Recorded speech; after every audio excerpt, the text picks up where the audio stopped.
मजदूरी का काम किया करता था। वह लोग बहुत ही गरीबी की हालत में रहते थे। बहुत मुश्किल से 2 वक्त का खाना मिल पाता था। उसके अलावा किसी चीज पर खर्च करने के लिए उनके पास पैसे नहीं थे। कल्लू की माँ भी बूढ़ी और बीमार थी। उनकी जिंदगी इसी तरह चल रही थी कि अचानक एक दिन कल्लू को काफी तेज बुखार आता है और सही इलाज न मिल पाने के कारण उसकी मृत्यु हो जाती है। सानिया के पति का एक छोटा भाई गोलू भी था, जो बहुत चालाक किस्म का आदमी था। भाई की मृत्यु के बाद वह थोड़े दिन उसके परिवार और माँ की सेवा का नाटक करता है। कुछ दिन में अपनी माँ को उल्लू बनाकर खेती बाड़ी की सारी जमीन अपने नाम लिखवा लेता है। गोलू अपनी माँ से कहता है, देखो माँ, भाई की तो अब मृत्यु हो चुकी है। भाभी तो जाकर खेतों में काम करेंगी, नहीं सो मुझे ही सब देखना पड़ेगा। इन कागजों पर अंगूठा लगा दो। बाकी भाभी और बच्चों की चिंता मत करो, उनका सारा खर्च मैं उठा लूंगा।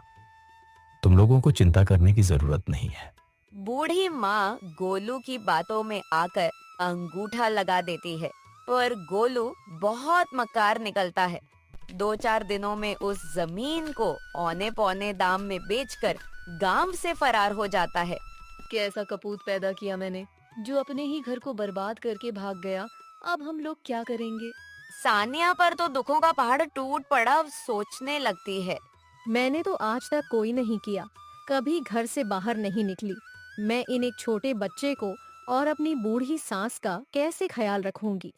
भगवान ने हमारे साथ बहुत अन्याय किया। घर का एकमात्र सहारा हमसे छीन लिया।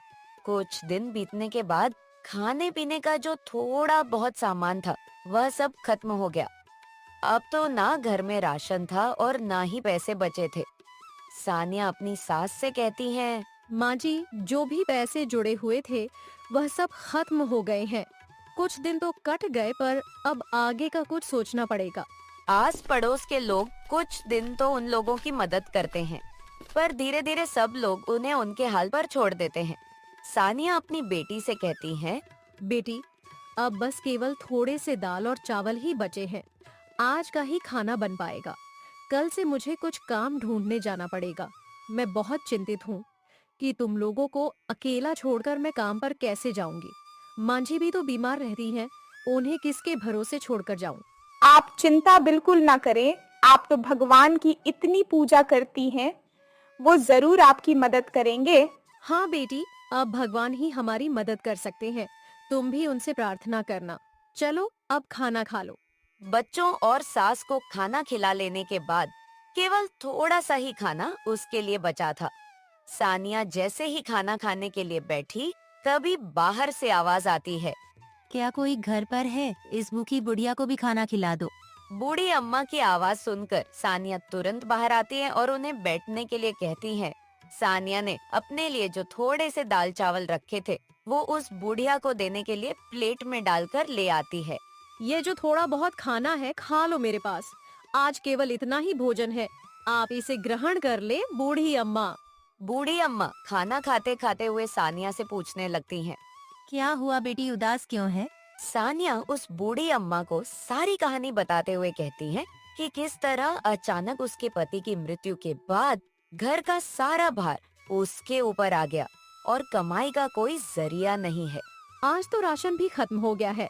मुझे समझ नहीं आ रहा कि अपने छोटे छोटे बच्चों और बूढ़ी सास को छोड़कर कैसे बाहर काम पर जाऊं, और यदि काम नहीं किया तो इनके लिए खाना कहाँ से लाऊंगी।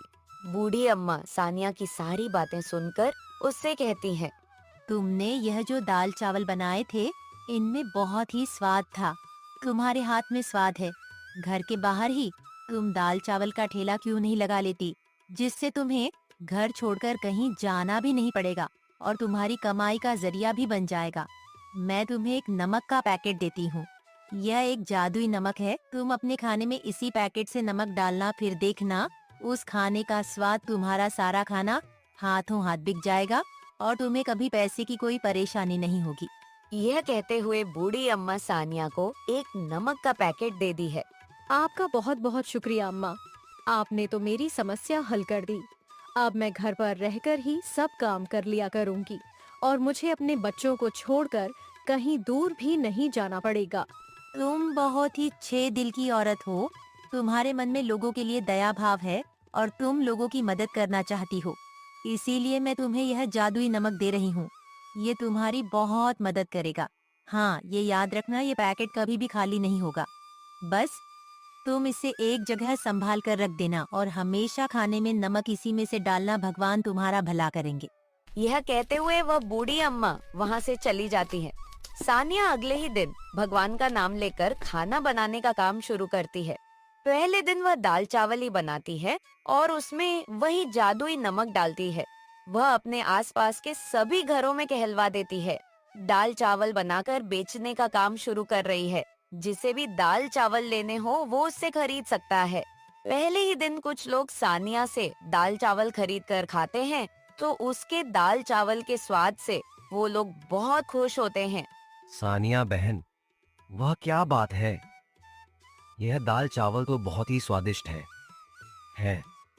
हम भी रोज घर में दाल चावल बनाते हैं, परंतु ऐसा स्वाद तो कभी भी नहीं आया भाई। हाँ भाई, ऐसे दाल चावल ना गुड्डू की माँ जो है 100 साल लगाकर भी नहीं बना पाएगी, बता रहा हूँ।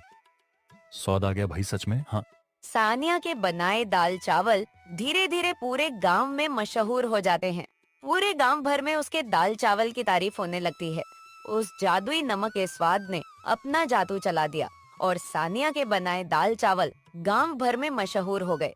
अब सानिया जितना भी खाना बनाती वो हाथों हाथ बिक जाता। सानिया की अच्छी खासी कमाई होने लगी और उसके पास पैसे भी जुड़ने लगे। सानिया अपनी सास से कहती है, माँ जी, हमारे बनाए दाल चावल पूरे गांव भर में सबको पसंद आ रहे हैं और रोजाना ग्राहक बढ़ते ही जा रहे हैं। अब हमारे घर में पैसे की कोई कमी नहीं है। मैं सोच रही हूँ क्यों ना मैं अपने साथ काम करने के लिए एक नौकर को रख लूं और हम दाल चावल के साथ साथ सब्जी और रोटी भी बनाकर बेचेंगे, जिससे कि हमारी कमाई और बढ़ेगी। हाँ हाँ, क्यों नहीं बेटी। तुम इतने मन से और साफ सफाई से खाना बनाती हो तो खाने में तो स्वाद आएगा ही। तुम इसी तरह मेहनत करती रहो, भगवान तुम्हें सफलता देंगे।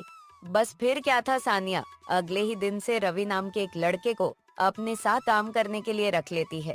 खाना तो सानिया ही बनाती थी, जिसमें वो जादुई नमक डालती, परंतु खाना परोस, ग्राहकों से पैसे लेना और उन्हें खाना डालकर देना, यह सब काम के लिए उसने रवि को रख लिया। रवि काफी गरीब था और चालाक भी। जब उसने देखा कि सानिया का बनाया हुआ खाना इतना बिकता है तो वह सोचने लगा, क्यों ना मैं भी किसी तरह खाना बनाकर अपना अलग ठेला लगा लूं। यहाँ नौकरी करते तो मुझे 4 पैसे ही मिलने वाले हैं, परंतु अपने ठेले से मुझे अच्छी कमाई हो जाएगी। रवि अपने दोस्त से कहता है, अरे यार, यह दिन भर की नौकरी करने के बाद मेरे हाथ में तो कुछ भी नहीं आता। इतनी कम तनख्वाह में भी भला गुजारा होता है। क्या मैं सोच रहा हूँ, जब सानिया औरत होकर इतना कमा सकती है तो मैं क्यों नहीं, मैं भी अलग ठेला लगा लूंगा।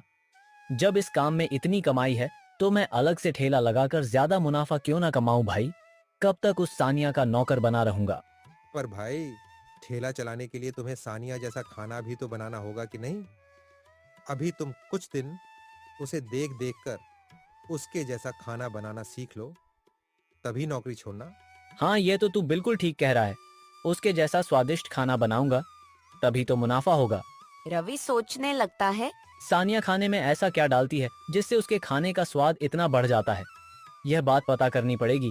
यदि मेरा खाना सानिया के खाने की तरह स्वाद बनेगा तभी तो बिकेगा। एक दिन छुपकर रवि सानिया को खाना बनाते हुए देखता है। वो बहुत ध्यान से देख रहा था कि सानिया ने कोई खास मसाले नहीं डाले, बस एक डिब्बे में से नमक निकालकर खाने में डाला। रवि सोच में पड़ जाता है, बस केवल नमक मिलाने से खाने में इतना अनोखा स्वाद कैसे आ जाता है। हो ना हो इसी नमक में कोई खास बात है। यदि मैं इसका नमक का पैकेट चुरा लूं तो मैं भी इससे जो खाना बनाऊंगा उसमें वैसा ही स्वाद आएगा जैसा कि सानिया के खाने में आता है। बस फिर क्या था, रवि लालच में आकर सानिया का नमक चुरा लेता है और चुपचाप उसे अपने घर ले जाता है। सानिया की बेटी ने रवि को नमक चुराते हुए देख लिया था। वह सारी बात अपनी माँ को बता देती है। सानिया यह सुनकर बहुत परेशान हो जाती है कि उसका नमक चोरी हो गया। अब उस जादुई नमक के बिना वो खाना कैसे बनाएगी। वो रोते रोते भगवान के आगे प्रार्थना करने लगती है, हे भगवान मेरी मदद करो। वो बूढ़ी मांझी जो मुझे नमक देकर गई थी, वो दुष्ट रवि ने चोरी कर लिया। अब मैं क्या करूंगी? मेरी मदद करो भगवान। सानिया जैसे ही रसोई घर में खाना बनाने जाती है, वो देखती है कि वैसा ही नमक का एक और पैकेट वहाँ पड़ा है। सानिया यह देखकर बहुत हैरान हो जाती है कि ये नमक का पैकेट यहाँ कैसे आ गया। सानिया भगवान का शुक्रिया अदा करती है कि उन्होंने उसकी मदद की। वह तुरंत जादुई नमक से खाना बनाने लग जाती है। उधर दूसरी ओर रवि भी उस चुराए हुए नमक से खाना बनाकर अपने ठेले पर लगाता है और सभी लोगों से कहता है, आइए आइए और रवि के ठेले पर आकर स्वादिष्ट खाना खाएं। लोग रवि के ठेले पर खाना खाने आते भी हैं, पर जैसे ही वो लोग खाना मुंह में डालते हैं, उसे थूकने लगते हैं। अरे थू थू थू, इतना बेस्वाद और गंदा खाना। इसमें तुमने नमक मसाले डाले हैं या जहर डाला भाई? हमारे सारे पैसे बर्बाद कर दिए। यह खाना तो कोई जानवर भी नहीं खाएगा। लाओ, हमारे पैसे वापस करो। सभी लोग रवि को, वह बहुत दुखी होता है कि उसने तो पैसे उधार लेकर बहुत सारा खाना बना लिया था, परंतु सारा खाना बर्बाद हो गया, जिससे उसका बहुत नुकसान हुआ। अगले दिन रवि रोते हुए सानिया से माफी मांगने जाता है। उसे समझ में आ गया था कि एक भली औरत के साथ बुरा करने और चोरी करने का अंजाम उसे मिल गया है। वो सानिया के आगे हाथ जोड़ते हुए कहता है, सानिया बहन, मुझे माफ कर दो। मैंने तुम्हारा जादुई नमक चुराकर फायदा कमाने की सोची, परंतु मैं यह भूल गया कि जादुई चीज तो उसी व्यक्ति के यहाँ काम करती है जिसे वह दी जाती है। मैंने लालच में अंधे होकर तुम्हारा जादुई नमक चुरा लिया। मुझे माफ कर दो और मुझे अपने पास दोबारा काम पर रख लो। मैंने तुम्हारे यहाँ नौकरी छोड़कर बहुत बुरा किया। मेरे छोटे छोटे बच्चे भूखे मर जाएंगे। मुझ पर दया करो। मैं आइंदा कभी भी तुम्हें शिकायत का मौका नहीं दूंगा। रवि को इस तरह से रोते देख सानिया का मन पसीज जाता है। सानिया रवि से कहती है, अरे अब तुम रोना बंद करो। मैं इतनी कठोर नहीं हूँ कि तुम्हें दोबारा काम पर ना रखूं और तुम्हारे बच्चों को भूखा मरने के लिए छोड़ दूं। तुम्हें अपनी गलती का एहसास हो गया, बस इतना ही काफी है। पर आगे से हमेशा यह बात याद रखना कि किसी दूसरे की चीज पर अपनी नीयत खराब मत करना, क्योंकि चोरी की चीज कभी तुम्हें अच्छा फल नहीं देगी, बल्कि उसके दुष्परिणाम ही तुम्हें भुगतने पड़ेंगे। रवि को अपनी गलती समझ आ जाती है और उसके बाद से वह पूरी ईमानदारी के साथ सानिया के यहाँ काम करने लगता है।